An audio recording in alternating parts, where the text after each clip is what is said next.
في مطاعم كثير خاصة المطاعم الفاين دايننج تحصلي الصحن أو كمية الأكل فيه مرة قليلة. ليه كمية الأكل قليلة في بعض المطاعم وسعره غالي؟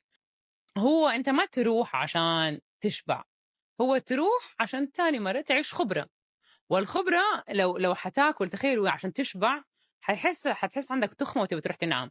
ما يبغوا زي كده، هو يبغاك تستمتع، تفكر في تحس إلهام الشيف وتفكيره وأحاسيسه. أنت صح يجيك صحن قد كده، بس ترى المراحل اللي عدى فيها هذا الصحن ولا هذه المكونات اللي استخدمها، إشي ممكن يكون قاعد أسبوع بينطبخ، وإشي ممكن قاعد مدري كام. يعني ترى يعني أنت قاعد تاكله في لقمة، بس ترى هو أخذ ساعات وأيام. بس لأن الزبون العادي والبسيط يمكن ما يعرف أو ما عنده خلفية عن هذه الكواليس، أيوه. فهو ممكن يقارن هذا المطعم في مثلا مطعم بخاري. يعني البخاري أنت إذا أخذتي رز مع نص دجاجة يقولك يلا أغرف لك واحدة هذه عشانك بعد. أيوه بس يعني المقياس الأكل يعني إنه مقابل المبلغ اللي دفعه. يعني أنا مثلا بكبري، لو أنا جيعانة مو بكبري بصغري لو أنا جيعانة ما حروح مشلن طبعا. مو للجوعانين. مو للجيعانين، الجيعانين خليك في رز بخاري وما في أحلى من كده.